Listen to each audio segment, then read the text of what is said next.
Today, our sermon is taken from Haggai chapter 1, verses 1 to 15. Pada pagi hari ini, firman Tuhan diambil dari kitab Haggai pasal 1 ayat 1 sampai 15. I invite Brother Calvin to read for us in the Indonesian language. Haggai 1 ayat 1 sampai 15. Pada tahun yang kedua zaman Raja Darius, dalam bulan yang ke-6, pada hari pertama bulan itu, datanglah firman Tuhan dengan perantaraan Nabi Haggai kepada Zerubabel bin Shealtiel, Bupati Yehuda, dan kepada Yosua bin Yosadak, Imam Besar, bunyinya. Beginilah firman Tuhan semesta alam. Bangsa ini berkata, sekarang belum tiba waktunya untuk membangun kembali rumah Tuhan. Maka datanglah firman Tuhan dengan perantaraan Nabi Haggai, bunyinya. Apakah sudah tiba waktunya bagi kamu untuk mendiami rumah-rumahmu yang dipapani dengan baik, sedang rumah ini tetap menjadi reruntuhan? Oleh sebab itu, beginilah firman Tuhan semesta alam. Perhatikanlah keadaanmu. Kamu menabur banyak, tetapi membawa pulang hasil sedikit. Kamu makan, tapi kamu tidak sampai kenyang. Kamu minum, tetapi tidak sampai puas. Kamu berpakaian, tetapi badanmu tidak sampai panas. Dan orang yang bekerja untuk upah, ia bekerja untuk upah yang ditaruh dalam pundi-pundi yang berlubang. Beginilah firman Tuhan semesta alam. Perhatikanlah keadaanmu. Jadi naiklah ke gunung, bawalah kayu, dan bangunlah rumah itu. Maka aku akan berkenan kepadanya, dan akan menyatakan kemuliaanku di situ, firman Tuhan. Kamu mengharapkan banyak, tetapi hasilnya sedikit. Dan ketika kamu membawanya ke rumah, aku mengembuskannya. Oleh karena apa? Demikianlah firman Tuhan semesta alam. Oleh karena rumahku yang tetap menjadi reruntuhan, sedang kamu masing-masing sibuk dengan urusan rumahnya sendiri.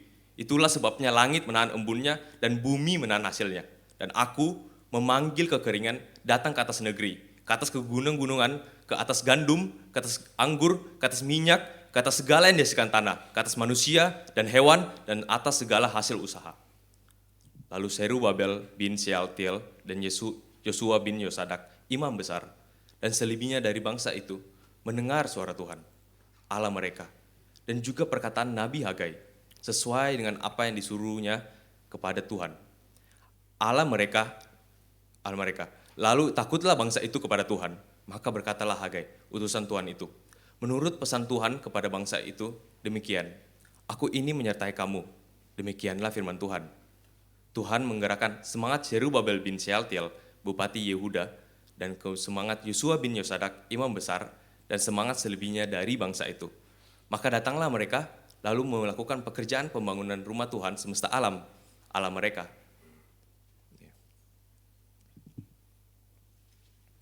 We tell stories to kids to teach them morals, Kita menceritakan cerita kepada anak-anak kita untuk mendidik mereka sebuah pesan moral. such as the story of the three little pigs. Salah satu contoh cerita adalah cerita 3 babi kecil. The story goes like this. Ceritanya sejalan seperti begini. There were three little pigs. Ada 3 babi kecil.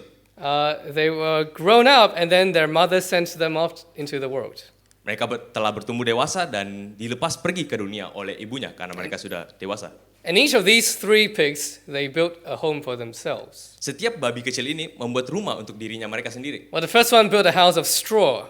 Babi yang pertama membuat rumah dari jerami. The second one built a house of sticks. Babi kecil kedua membuat rumah dari ranting pohon. And the third one built a far more sturdy house made of bricks. Dan babi kecil yang terakhir membuat rumah yang kokoh dari batu bata. And then a wolf comes.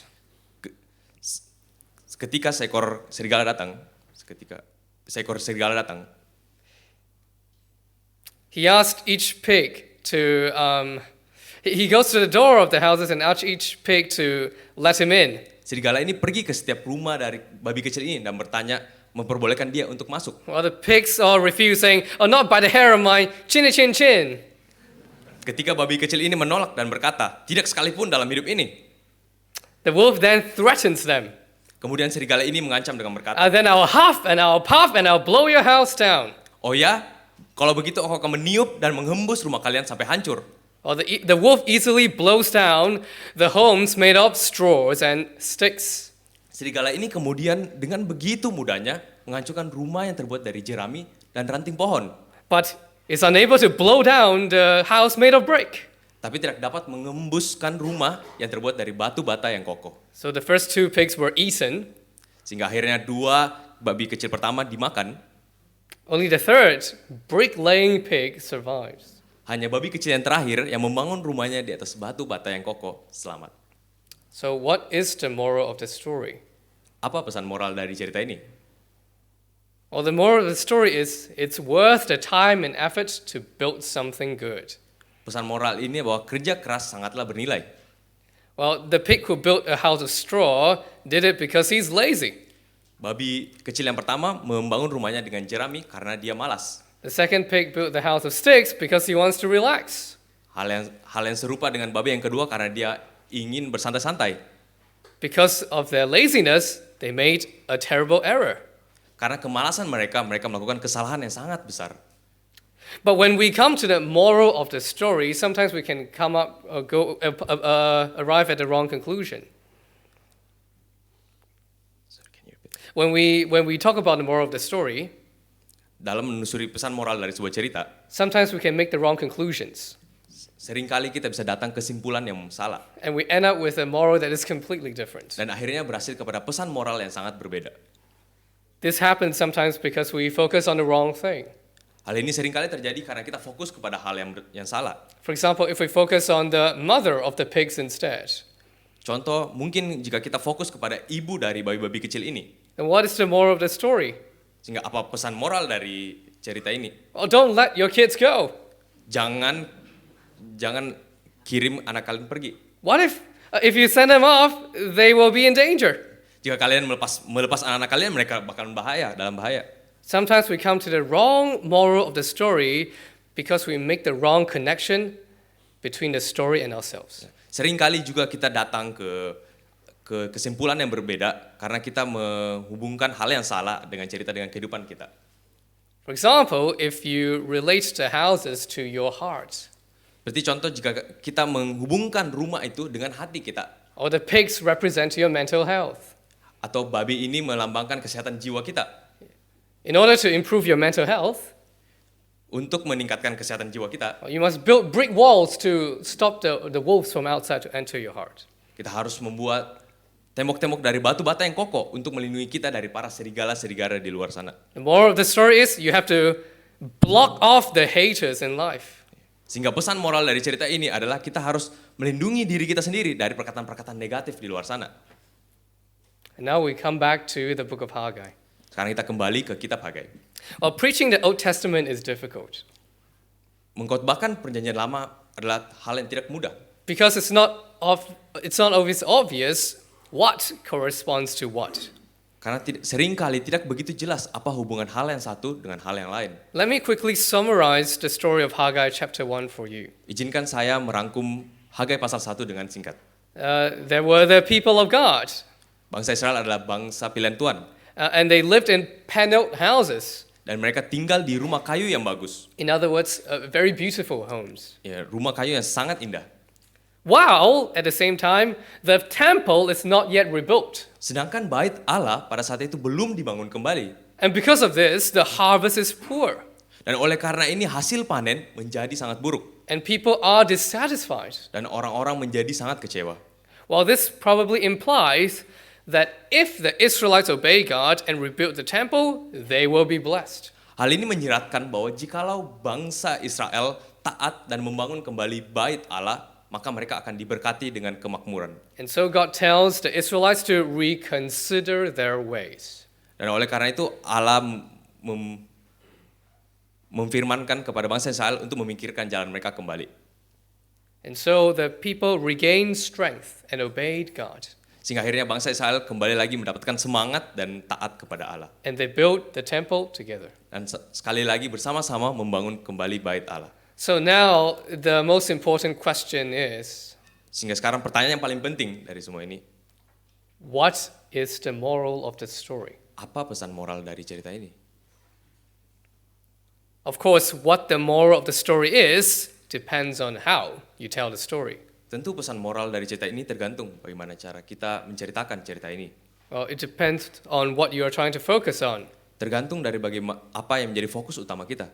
Are you focusing on the prophet Haggai who is telling the truth? Apakah kita fokus kepada Nabi Hagai yang memberitakan kebenaran? Are we to focus on the crops that are not doing well? Apakah kita fokus kepada hasil panen yang tidak begitu berhasil? Or on the temple that still lies in ruins? Atau bait Allah yang tetap menjadi reruntuhan? Depending on which element you focus on, Tergantung dari hal apa yang menjadi fokus utama kita, the way you apply the story to your life will be different. bagaimana kita mengaplikasikan cerita ini kehidupan kita akan berbeda. The moral of the story also depends on how you relate yourself to the story. Pesan moral dari sebuah cerita juga berbeda tergantung bagaimana kita menghubungkan cerita Hagai ke kehidupan kita.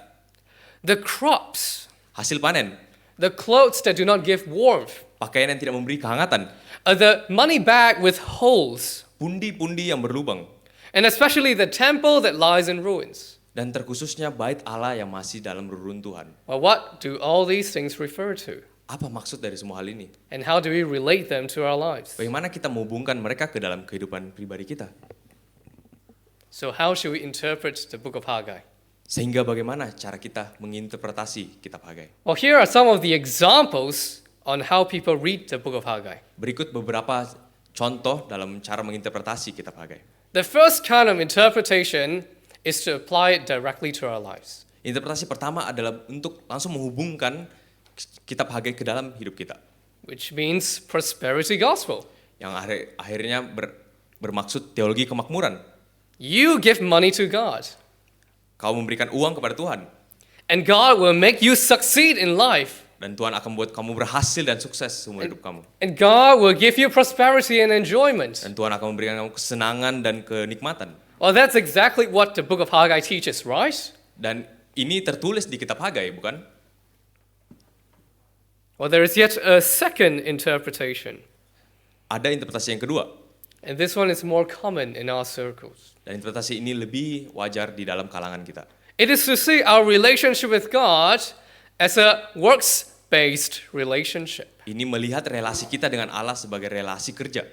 You tell God, you give God something, and God will give you something back. Kita memberikan sesuatu kepada Allah dan Allah memberikan sesuatu kepada kita. What can you give God? Apa yang bisa kita berikan kepada Allah? Your works. Pekerjaan kita. And what can God give to you? Dan apa yang bisa Allah berikan kepada kita? Well, it's not wealth because that is not it's not the best gift that God can give you. Itu bukan kekayaan karena itu bukan hal yang terbaik yang bisa Allah berikan. What is the best gift? Apa hal yang terbaik yang bisa Allah berikan? Salvation. Keselamatan.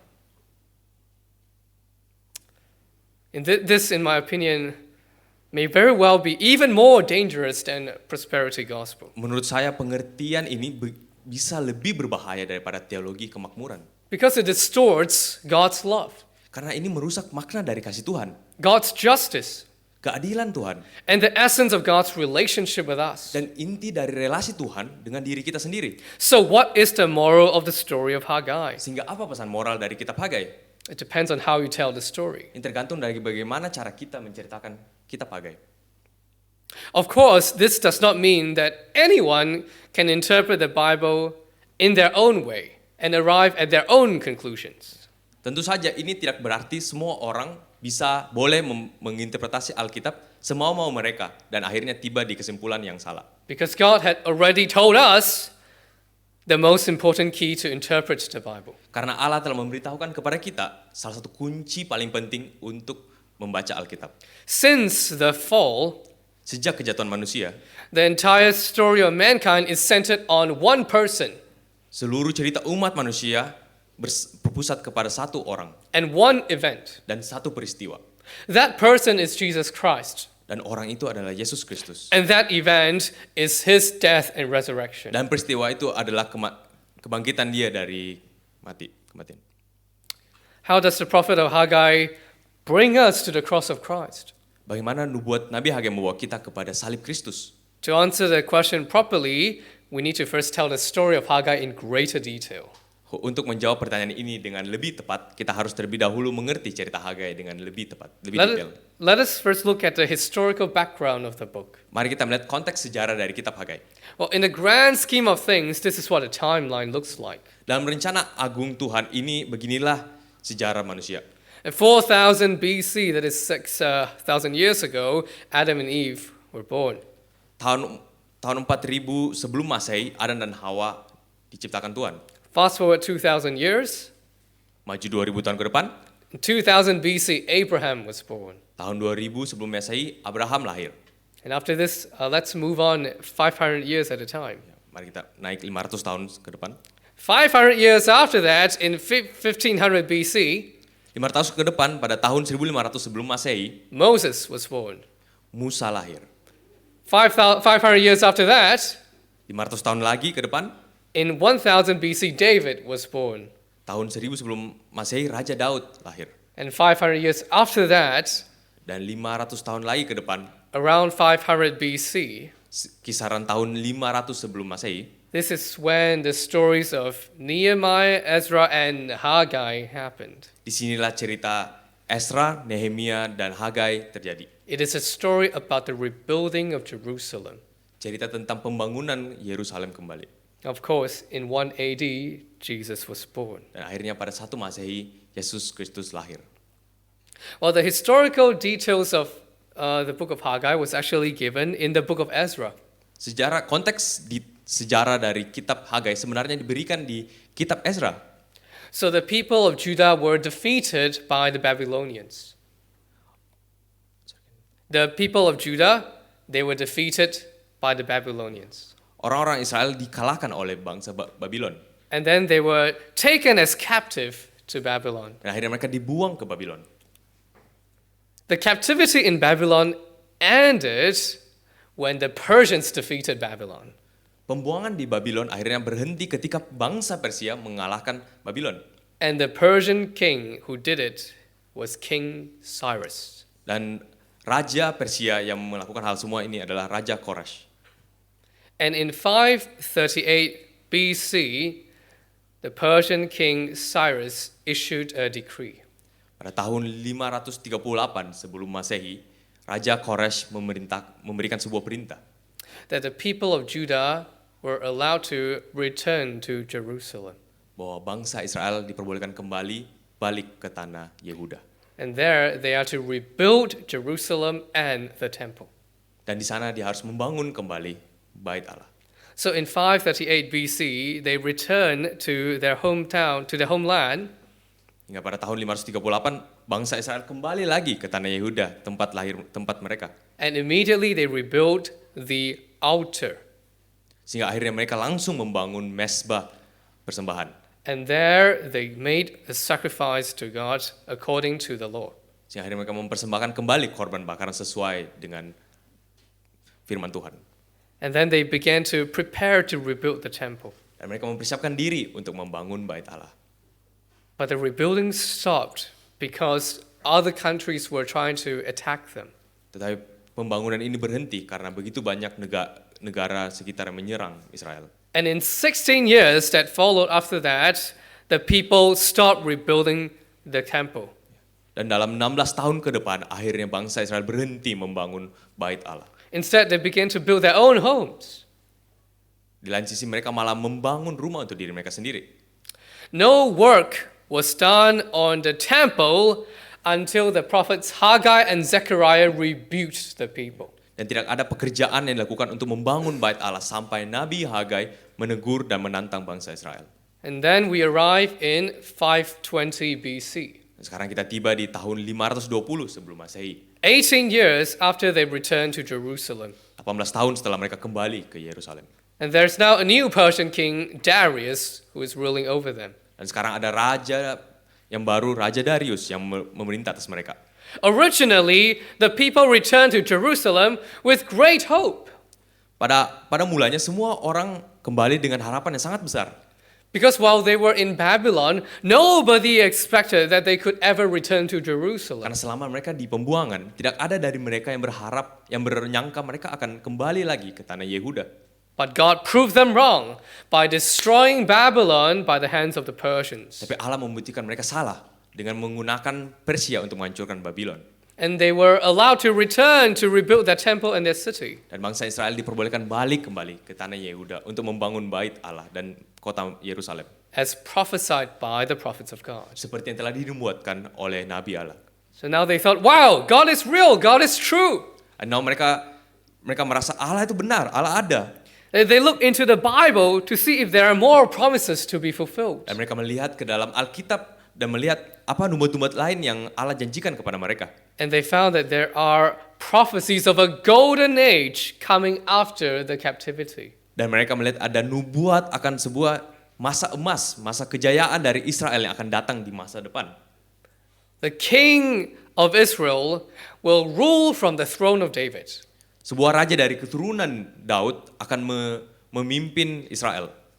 And all the peoples and nations will come to Jerusalem Dan semua orang akan datang ke Israel. and bow down before this king. Dan sujud menyembah raja ini. And he would defeat all the enemy nations and end all wars. Dan dia akan menaklukkan segala musuh-musuh dan menghentikan segala peperangan yang terjadi. But the enthusiasm soon fell. Tetapi semangat mereka akhirnya padam. Because life back in their home country was not as easy as they thought. Karena realita kehidupan yang mereka alami tidak semudah yang mereka bayangkan. They tried to rebuild their temple, Mereka kembali mencoba membangun bait Allah. but the enemies constantly harassed them. Tapi musuh di sekitar mereka terus menyerang mereka. The food production and the economy was very weak. Hasil panen dan ekonomi bangsa Israel pada saat itu sangatlah lemah. Whenever they're awake, they just pour all their time into laboring the ground. Di pagi hari ketika mereka bangun, mereka hanya menghabiskan hari mereka bekerja di ladang. And then they spend the rest of the day worrying about how to live day by day. Dan menghabiskan malam mereka mencemaskan bagaimana mereka bisa hidup hari esok. Not only that, Jerusalem was kept as a military buffer zone Tidak hanya itu, bangsa Israel terletak di zona penyangga militer between two superpowers, the Persian Empire and the Egyptian Empire. antara dua kerajaan besar, antara kerajaan Persia dan kerajaan Mesir. So these two countries are not happy with each other, Jadi dua kerajaan ini saling tidak suka satu sama lain. and they have always dreamt of defeating the other country. Dan mereka selalu dalam peperangan. And in between these two countries are the military buffer zones with the small countries. Dan di antara kedua negara ini, dua kerajaan ini ada zona penyangga militer. They use these countries at the middle to slow down the advance of the enemy of the other superpower. Mereka menggunakan zona ini untuk melambatkan pergerakan dari musuh mereka. So imagine if the Egyptian Empire wants to invade the Persian Empire, Jadi bayangkan jika kerajaan Mesir ingin menyerang kerajaan Persia. they must first defeat the smaller nations like Judah. Mereka harus menghancurkan dulu kerajaan-kerajaan kecil seperti Yehuda. So by then the Persian Empire would know that the Egyptian Empire's army is coming. Sehingga pada saat itu kerajaan Persia akan tahu bahwa kerajaan Mesir sedang menyerang kerajaan Persia. So being in the military buffer zone, whatever they build can be destroyed in an instant. Hingga terletak di zona penyangga militer, kapanpun musuh bisa menghancurkan hasil kerja mereka. And the Jews, they kept thinking about the fulfillment of God's promise, Tapi bangsa Israel terus berpikir akan pengenapan janji Tuhan. especially the golden age that God had promised. Terutama masa emas dan kejayaan dari bangsa Israel yang Tuhan sudah janjikan. But all they received was disappointment. Tapi apa yang mereka dapatkan adalah kekecewaan. Returning to Jerusalem from Babylon is like going from Melbourne to Central Australia. Kembali ke Yerusalem dari Babylon sama seperti kita pindah dari kota Melbourne kembali ke Central Australia. Yes, there is certainly freedom and a sense of belonging there. Benar akan ada rasa kebebasan dan rasa kepemilikan, But you are so poor that you have nothing but freedom. tapi kita akan sangat miskin sampai bahkan kebebasan inilah yang hanya kita miliki. And there is no glory and honor. Tidak ada kehormatan atau kejayaan. Yes, they have returned to their hometown, Ya, mereka telah balik kembali ke tanah perjanjian mereka, but they are still ruled by the Persians. dan mereka tetap dijajah oleh Persia. And the descendant of David, Zerubbabel, he's not king. Dan keturunan Daud, Zerubabel bukanlah raja, He's just a governor. dia hanyalah seorang gubernur. Could you imagine being the governor of your own kingdom? Bisa kamu bayangkan menjadi seorang gubernur untuk negara sendiri? It's like a mother's child has been snatched away from her, Dia seperti ibu yang anaknya diambil dari dia, but they still hire the mother to be the child's nanny. tapi ibu ini diangkat menjadi suster untuk anaknya sendiri. The people were told that the temple will be rebuilt, Mereka mendengar cerita bahwa bait Allah akan dibangun kembali, and it will be more beautiful than the original one. akan lebih indah dan bagus dari sebelumnya. But looking at their situation, Tapi melihat situasi mereka, they have limited money, mereka miskin. and the enemy nations are waiting to attack them once again. Dan segala musuh di sekitar mereka siap menghancurkan mereka. Nobody thought the prophecies about the temple's rebuilding would ever come true. Tidak ada yang pernah menyangka bahwa nubuat Tuhan akan pembangunan bait Allah akan dipenuhi. And when they look at their own situation, they said to themselves, Ketika bangsa Israel melihat situasi mereka, mereka berkata kepada diri mereka sendiri, well, I suppose God is done with us. oh inilah akhirnya Allah telah meninggalkan bangsa Israel. He has left us and he won't be around to fulfill his promises anymore. Allah tidak akan bersama-sama dengan kita lagi dan tidak akan memenuhi janji-janjinya lagi. And eventually they gave up building the temple. Dan akhirnya mereka menyerah membangun bait Allah. We often also think like the Israelites back then. Kita sering kali berpikir sama seperti bangsa Israel pada masa itu. Is this finally it? Apakah ini akhirnya? Is this when God will abandon me? Apakah Allah telah meninggalkan aku? Have I really crossed the line this time? Apakah kali ini aku betul-betul telah melewati batasnya? And like Israel, we can also fall into religious mediocrity. Dan sama seperti Israel, kita juga bisa jatuh menjadi orang Kristen yang suam-suam kuku. Well, I don't know if God still cares about us. Aku tidak tahu jika Tuhan masih peduli dengan kita. In fact, I won't blame him if he doesn't. Dan aku tidak akan menyalahkan Tuhan jika dia tidak peduli dengan aku. But still, life goes on. Hidup tetap jalan. The best we can do for ourselves and for our family is to focus on living. Hal yang terbaik yang bisa aku lakukan untuk diriku dan keluargaku ya untuk hidup, untuk terus hidup, untuk fokus untuk terus hidup. Just work and earn money. Hanya kerja dan menghasilkan uang, Just buy a house and decorate it. membeli rumah dan menghiasinya, Make it nice and cozy. membuatnya nyaman dan indah, Buy toys and enjoy the smiles of our kids. membeli mainan dan menikmati senyum bahagia dari anak-anak kita. Go to the bed when the sun goes down. Dan akhirnya pada malam hari kita kembali beristirahat Life goes on. and hidup terus berjalan. Of course, there's nothing wrong with buying a house, working hard, providing for the family. Tentu tidak ada yang salah dengan membeli rumah, bekerja keras, atau mempersiapkan diri untuk keluarga. However, there is a strong sense of emptiness and purposelessness. Tetapi akan ada kekosongan dan kehampaan yang besar ketika kita kehilangan harapan di dalam Tuhan. When we do all these things after we have lost all hope in God.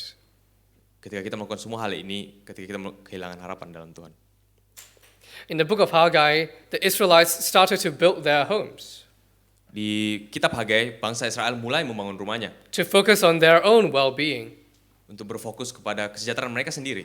The word panel houses is used to describe only 2 buildings in the Old Testament. Kata rumah yang terbuat dari kayu pada masa itu dianggap sangatlah mewah dan digunakan untuk hanya 2 tempat. The first one is the temple of the Lord, Yang pertama adalah bait suci, and the second one is the palace of the king. yang kedua adalah istana di mana raja tinggal. Well, it's not that the Israelites didn't want to build the temple. Bukan karena mereka tidak ingin membangun bait Allah. They just said it's not the right time. Mereka hanya bilang ini bukan waktu yang tepat. We have to wait for the right time. Kita harus menunggu waktu yang tepat. Now it's not yet the Dan time. sekarang itu bukan waktu yang tepat. This is exactly what it says in verse 2. Dan ini yang tertulis di ayat yang kedua. Thus says the Lord of hosts, these people say, the time has not yet come to rebuild the house of the Lord. Beginilah firman Tuhan semesta alam. Bangsa ini berkata, sekarang belum tiba waktunya untuk membangun kembali rumah Tuhan. It's dangerous to give excuses to God Sangatlah berbahaya untuk memberi alasan kepada Tuhan. because God sees the heart. Karena Allah melihat isi hati setiap orang. Perhaps there might be some good reasons for the Israelites to delay the rebuilding of the temple. Mungkin saja ada beberapa alasan yang bagus untuk Israel dalam menunda pembangunan kembali bait Allah. For example, maybe the Israelites were focusing on making money first. Sebagai contoh, mungkin bangsa Israel mengumpul dana terlebih dahulu. So they will have more money down the line to rebuild the temple. Sehingga mereka memiliki lebih banyak dana untuk membangun bait Allah. Knowing that the plan to rebuild the temple has been difficult since the start, Karena mereka sudah mengetahui bahwa membangun bait Allah itu sangatlah sulit dari awal. It's understandable if someone suggests taking it slow, building up resources first. Sangat mudah untuk dimengerti jika ada orang yang mengusulkan untuk membangun bait Allah dengan perlahan, mengumpulkan dana terlebih dahulu. But whatever good excuses they might have come up with, Apapun alasan bagus yang bangsa Israel bisa dapatkan, they all end up being useless semua alasan ini adalah alasan yang palsu. because their actions have betrayed themselves. Karena bukti nyatanya, bukti aksi mereka itu memperlihatkan apa yang sebenarnya. Their actions revealed what they really thought inside their hearts. Aksi mereka memperlihatkan apa isi hati mereka sebenarnya.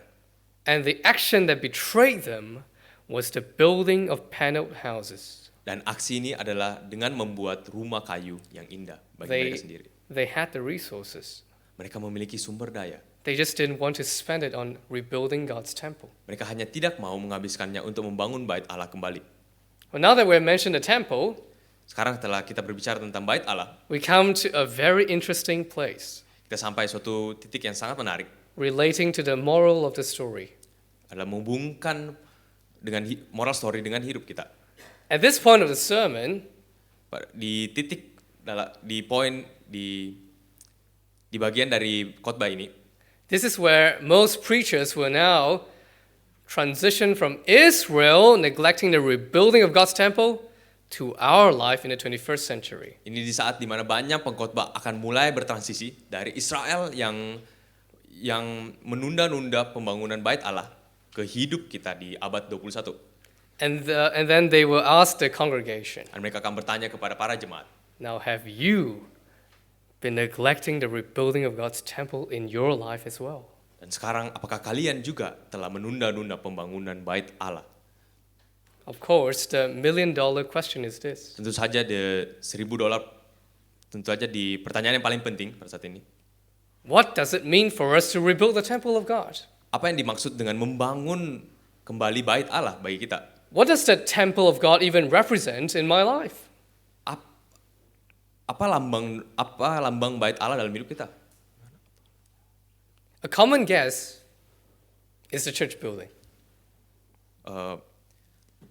Pemikiran umum adalah bangunan gereja.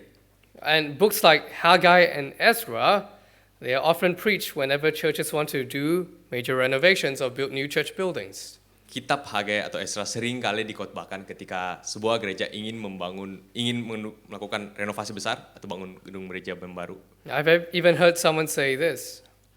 Aku bahkan sudah pernah mendengar, saya bahkan sudah mendengar orang berkata seperti demikian. If your house is bigger and better than the church building, Jika rumah kalian lebih besar daripada gereja kalian, then shame on you. dan sayangnya kalian.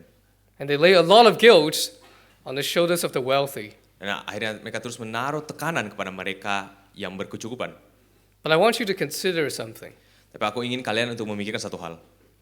That in the beginning, God actually lived in tents. Ya, pada mulanya Allah sebenarnya tinggal di dalam tenda.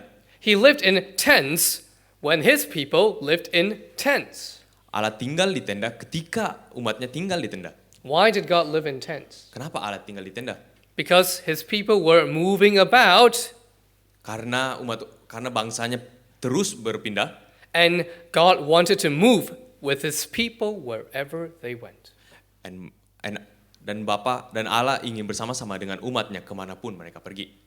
The house of God was not initially built to look impressive. Rumah Allah pertama kali dibuat bukan untuk kelihatan megah dan mewah. It was built so that God can live with his people. Rumah Allah dibuat supaya Allah bersama-sama dengan umatnya.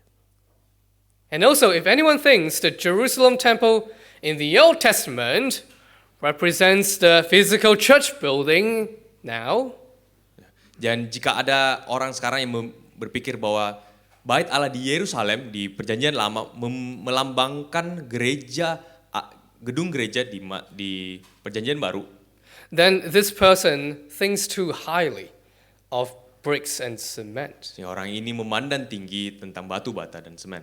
Because the Old Testament temple meant so much more than just a building. Karena bait Allah di Perjanjian Lama lebih dari sekedar bangunan semata. The temple is the place where God meets his people. Bait Allah adalah tempat di mana Allah bertemu dengan umatnya. I want you to feel the weight of that sentence.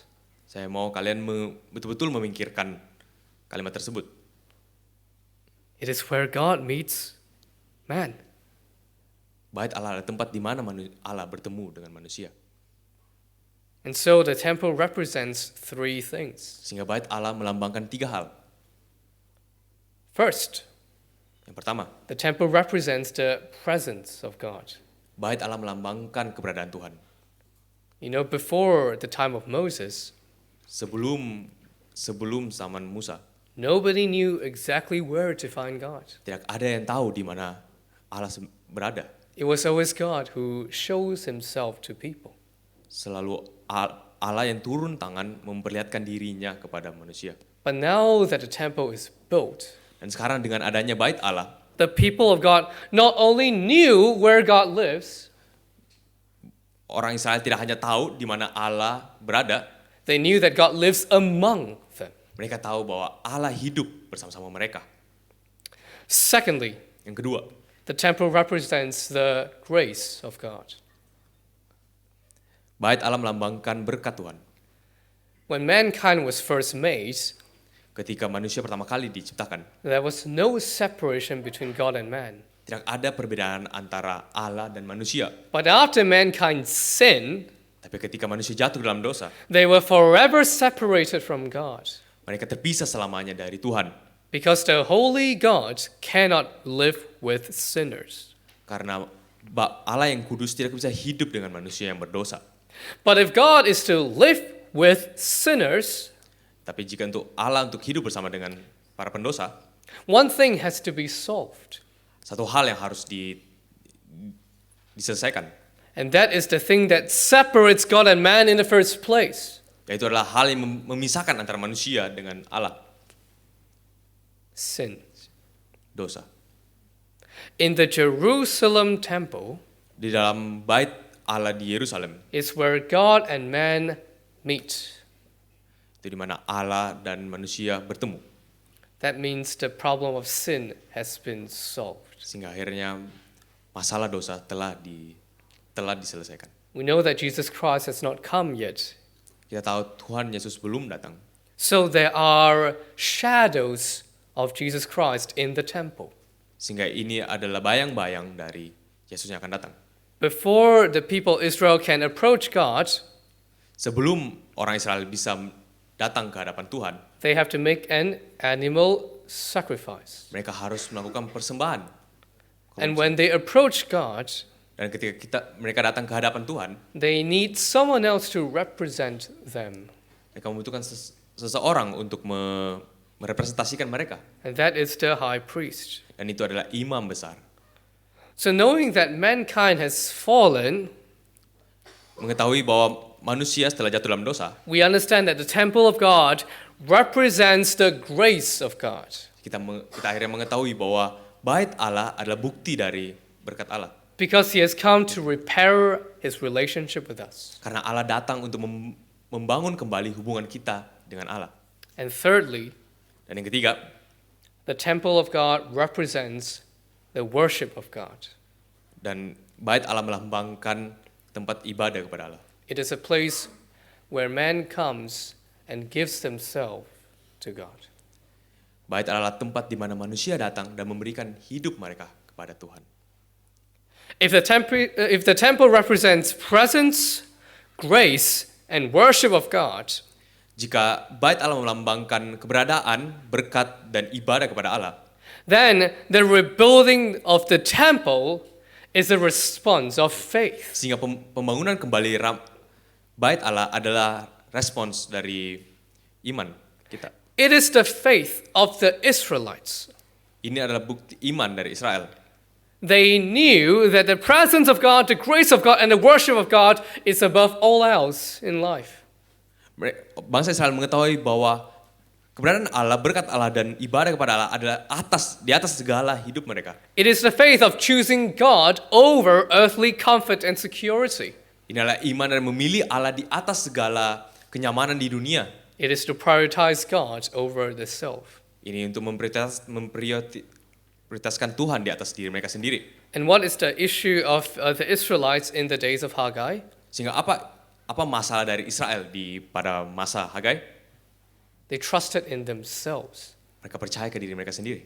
They trusted in industry and in hard work. Mereka percaya ke pekerjaan keras mereka. If you ask them, what is the most important thing in life? Jika kita tanya mereka, apa hal yang paling penting di hidup kalian? They'll say planting crops, Mereka akan bilang menanam panen, building nice homes. membuat rumah yang indah. But they don't realize that they need God most. Dan mereka tidak sadar bahwa mereka membutuhkan Allah terlebih dahulu. They refuse to build the house of God. Mereka menolak untuk membangun kembali bait Allah. And because of that, it shows that they reject God's offer of grace. Ini memperlihatkan bahwa mereka menolak berkat Allah. They didn't care about God living with them. Mereka tidak peduli apakah Allah tinggal bersama dengan mereka. And what the Lord is accusing the people is very simple. Dan apa yang Allah perlihatkan kepada mereka itu sangatlah berdosa. You don't want me. Kalian nggak mau, bangsa Israel tidak menginginkan Allah. If the temple represents the place where God is present, Jika bait Allah melambangkan keberadaan Allah, where God's grace is shown, di mana berkat Allah diperlihatkan, and where God is worshipped properly, di mana Allah dimuliakan dengan benar, then what does the temple represent ultimately? sehingga akhirnya apa bait Allah sebenarnya? It can be none other than Jesus. Sehingga bait Allah melambangkan Yesus Kristus. Jesus said in John 2, Tuhan Yesus berkata di Yohanes 2, when the Jews said to him, "What sign do you show us for doing these things?" ketika orang bertanya kepada dia, apa bukti-bukti? Sorry, can you repeat? Oh, sure. John 2, verses 18 to 21. Yohanes 2 ayat 18 sampai 21. Verse 18. So the Jews said to him, "What sign do you show us for doing these things?"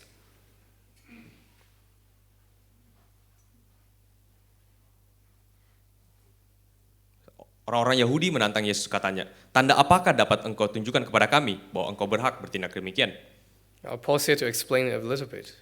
Saya akan berhenti di sini untuk menjelaskan hal ini Because Jesus was making a mess in the temple. karena Tuhan Yesus pada saat itu sedang melakukan sebuah kehebohan di bait Allah. He went in and flipped the table. Dia datang ke bait Allah dan memutarbalikkan meja-meja, He started throwing things around. yang melempar barang kemana-mana. He started whipping people with ropes. Ya, Whipping people with ropes. mencambuk orang-orang. Why? Because the people were using the temple as a marketplace. Karena orang-orang menggunakan bait Allah sebagai tempat berjualan. In verse 19, Jesus answered them, Pada ayat 19, Tuhan Yesus berkata, "You want to know where my authority comes from? kalian ingin tahu dari mana My authority. kekuasaan saya datang? Destroy this temple, and in 3 days I will raise it up." Rombak bait Allah ini, dan dalam 3 hari aku akan mendirikannya kembali. The Jews then said, "It has taken 46 years to build this temple, and will you raise it up in 3 days?" Lalu kata orang Yahudi kepadanya, 46 tahun orang mendirikan bait Allah ini, dan engkau akan membangunnya dalam 3 hari? But he was speaking about the temple of his body. Tetapi yang dimaksudkannya adalah bait Allah, ialah tubuhnya sendiri. Jesus destroyed the temple and rebuilt it in 3 days. Tuhan Yesus menghancurkan bait Allah dan membangunnya kembali dalam 3 hari. And it points to his death and resurrection. Ini menunjuk pada kematiannya dan kebangkitannya. In other words, the temple is pointing to him. Sehingga akhirnya bait Allah menunjuk kepada Tuhan Yesus. Whatever the temple represented, Apapun yang bait Allah lambangkan, the true thing is found in Jesus Christ. hal yang sempurna ditemukan dalam Kristus. He is the true presence of God. Kristuslah Kristuslah sumber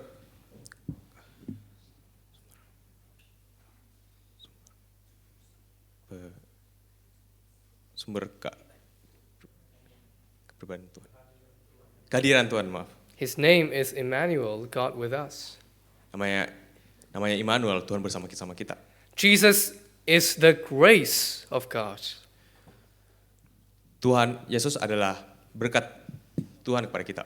As he's called the Lamb of God. Yang dipanggil domba Allah. Jesus restores the true worship of God. Tuhan Yesus membangun kembali ibadah yang sebenarnya kepada Allah. He gives us a new heart, Tuhan Yesus memberikan kita hati yang baru, a new desire, keinginan yang baru, so that we can love God above every other thing. sehingga kita bisa mengasihi Tuhan lebih dari segalanya. The temple in Haggai's time does not represent church buildings. Bait Allah pada zaman Hagai tidak melambangkan gedung gereja. It represents Christ. Itu menunjuk kepada Kristus. Well, what about the poverty? Bagaimana dengan kemiskinan? The people of God did not obey God and they got poor. Orang Kristen, orang bangsa Israel pada saat itu tidak ikut taat kepada Tuhan dan akhirnya mendapatkan kemiskinan. How does it relate to us? Bagaimana hal ini terkait dengan diri kita masing-masing? Is it true that if we don't obey God, we will also become poor? Apakah benar jika kita tidak taat kepada Tuhan kita akan menjadi miskin? Is this how we should preach the sermon? Apakah ini fokus utama dari sermon ini? Well, we must understand poverty in its right context. Kita harus mengerti kemiskinan ini dalam konteks yang benar. And the context is the covenant God made with Moses. Dan mengerti konteksnya adalah dari covenant yang Tuhan ciptakan sama dengan Musa. In the covenant of Moses, Dalam covenant Musa, God says to his people, Tuhan berkata kepada umat-umatnya, if you obey me, jika engkau taat kepada aku, I will make you prosperous. aku akan membawa kemakmuran kepada kalian. But if you disobey me, Tapi jika kalian tidak taat kepada aku, I will take away your prosperity. dan aku akan mengambil kemakmuran dari kalian. However, we are no longer under the covenant of Moses, Pada saat ini kita tidak lagi dalam covenant Musa, but the covenant of Jesus. tapi dalam covenant Tuhan Yesus.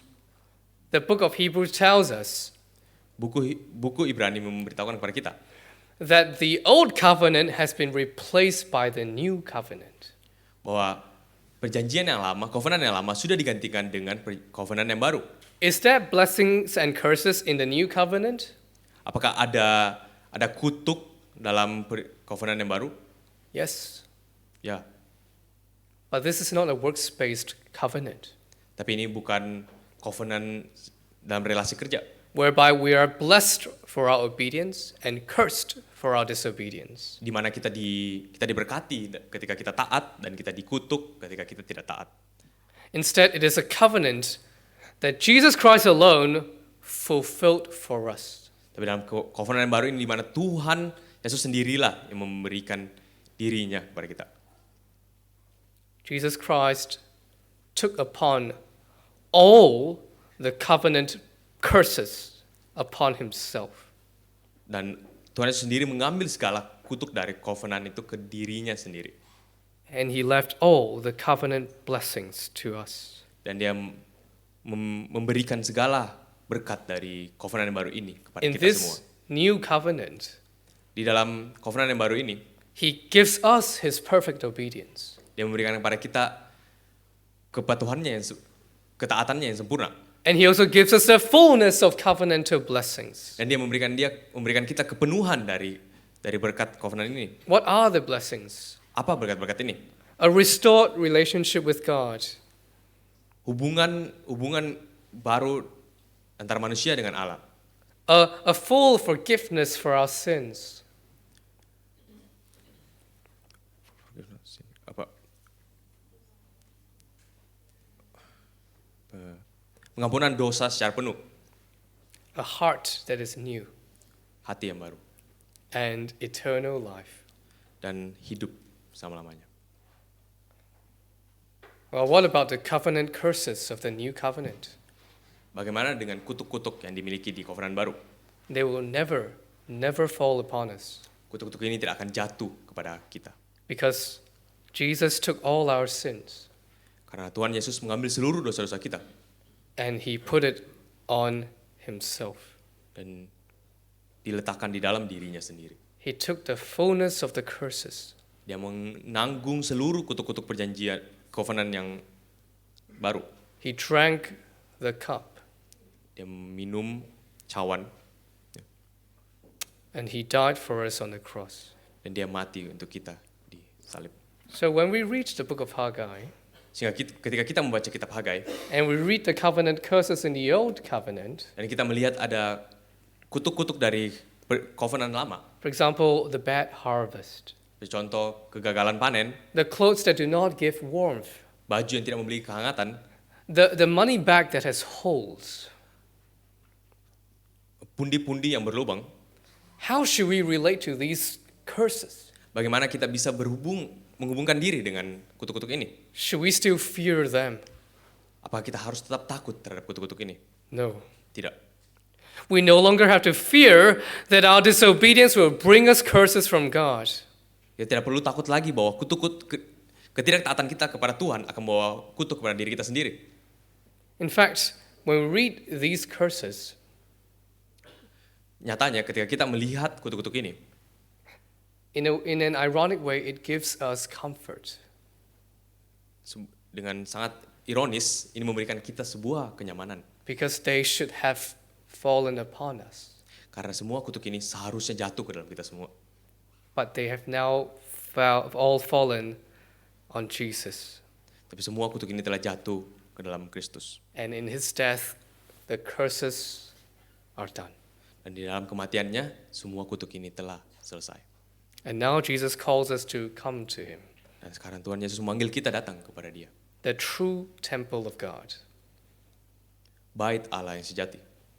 Come to him to receive his grace. Datang kepada Dia untuk menerima. Come berkat-Nya. to him to worship him. Datang kepada Kristus untuk beribadah kepadanya.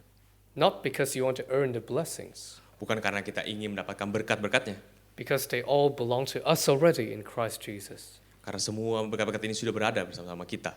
Not because we want to avoid the curses, Bukan karena kita ingin menjauhi semua kutuk-kutuk ini. because they shall never fall on us in Jesus. Karena kutuk-kutuk ini tidak akan lagi jatuh di dalam kita dalam Kristus. We obey him not because of fear, Kita taat kepada Tuhan bukan karena ketakutan, but because of thanksgiving. tapi karena hati yang mengucap syukur. So what does it mean to come to Jesus? Sehingga apa artinya datang kepada Kristus? The book of Haggai tells us, prioritize him. Kitab Hagai mengatakan kepada kita, prioritaskan Tuhan.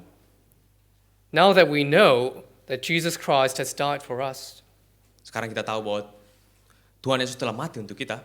we put him first. Kita menaruh Tuhan sebagai prioritas utama. We prioritize worshiping him over the self. Kita memprioritaskan beribadah kepada Dia lebih dari beribadah kepada diri kita sendiri. We chase after God, not after material things. Kita mengejar Tuhan lebih dari kita mengejar kekayaan materi.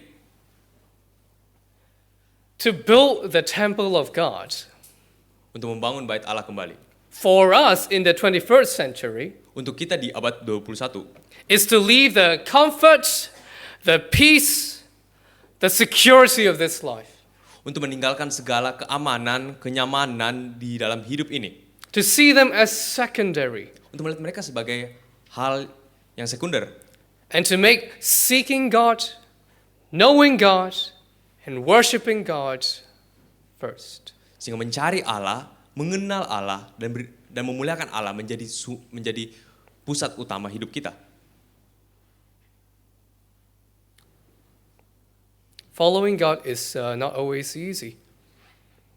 Mengikuti Tuhan tidaklah mudah. Because while God promises us rest, He did not promise us comfort. Ketika Tuhan menjanjikan kita ke tempat peristirahatan, tapi tetap ada kesusahan.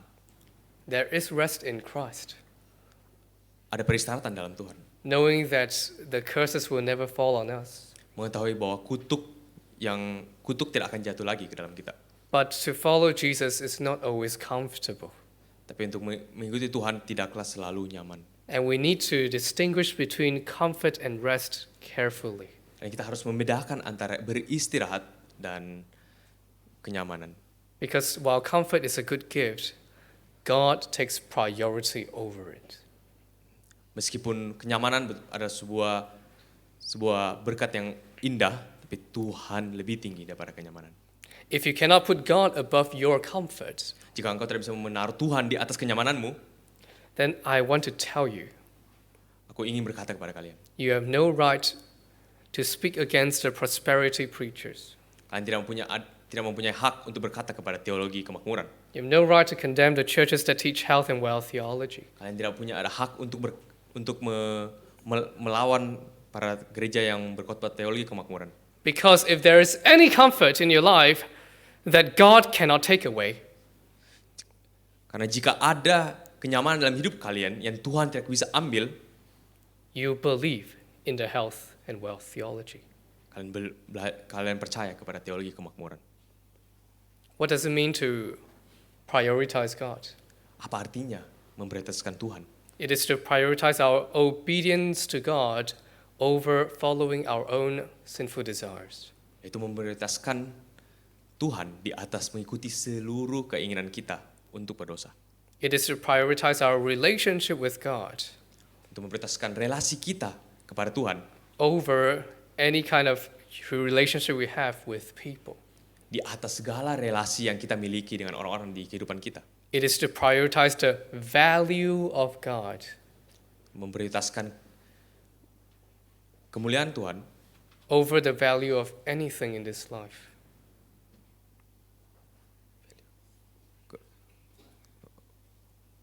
kebenaran Tuhan di atas segala kebenaran di dunia ini, di hidup ini. When we read the book of Haggai in this way, Ketika membaca kitab Hagai dengan cara ini, we realize that the book of Haggai is not teaching something new. kita sadar bahwa kitab Hagai tidak mengajarkan satu hal yang baru. It is a book that tells us about the gospel. Inilah kitab yang mengingatkan kita akan gospel, Even before Jesus Christ comes. bahkan sebelum Tuhan Yesus datang kembali. It is a book that calls us to put God first Sebuah panggilan untuk memprioritaskan Tuhan dalam hidup kita and ourselves second. dan menempatkan diri kita sebagai hal yang kedua. This is the moral of the story. Inilah pesan moral dari cerita Hagai. Amen. Amin. Let us pray. Mari kita berdoa.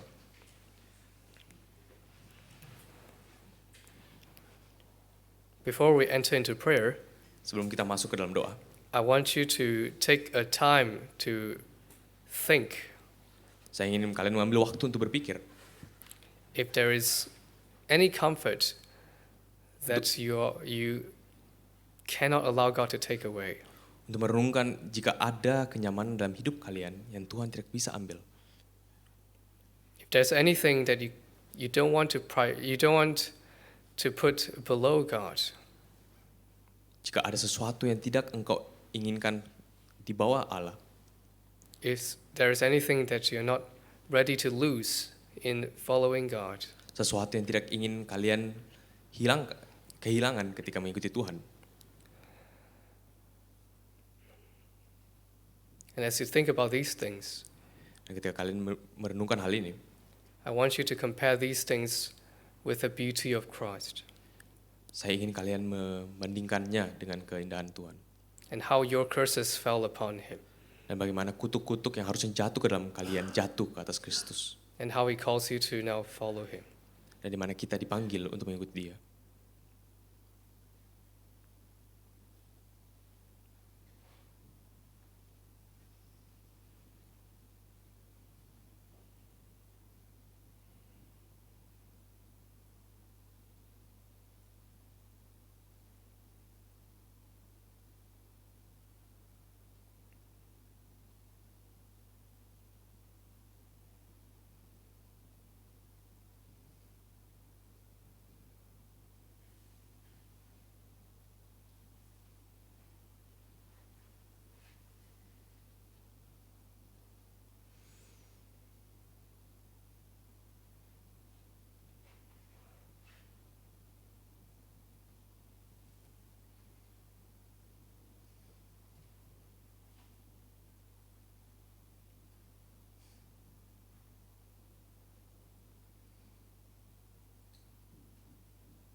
Let us pray.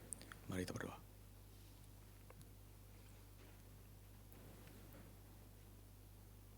Our Father in heaven, Bapa kami di surga, we don't have much to offer, kita memiliki banyak yang bisa kita berikan kepada Engkau. but for whatever you have given us, Tapi untuk semua yang telah Engkau berikan kepada kami, we are ready to kita siap untuk have you take away any of that. mengambil semua yang telah Engkau berikan. We're ready to give ourselves as a sacrifice. Kita siap memberikan seluruh hidup kita kepada Engkau. But you know full well that we have struggles. Tapi Engkau tahu begitu jelasnya bahwa kita memiliki begitu banyak masalah. There will always be something that will cause us to reconsider if we are ready to give it to you. Selalu ada sesuatu yang menarik hati kita sehingga kita bisa memberikan seluruh hidup kita kepada Engkau. And that thing can be different to all of us. Dan setiap hal itu berbeda-beda dari setiap hati kami ya Bapak. But in our struggle, we know that we trust you more than our own feelings. Tapi dalam setiap masalah kami, biarlah kami percaya kepada Engkau. We ask that you will help us Kami berdoa biarlah Engkau sendiri yang pimpin kami. so that we are made ready to offer ourselves to you. Sehingga kami bisa menggerakkan hati kami untuk memberikan seluruh hidup kami kepada Engkau. Because what do we have that does not come from you? Karena hal apa yang kami miliki tapi tidak berasal daripada Engkau. And we know that the best things that we own will never be taken away from us. Kami tahu hal yang terbaik yang telah Engkau berikan dalam hidup kami And tidak that akan is- bisa diambil dari hidup kita. And that is Jesus Christ Dan itu adalah Yesus Kristus and all the blessings he has earned for us. dan segala pimpinan dan berkat yang telah Engkau berikan kepada kita. We thank you, Lord. Kita mengucap syukur ya Bapa. In the name of your Son, Jesus Christ, Di dalam nama Tuhan Yesus we pray and give thanks. kami berdoa dan mengucap syukur. Amen.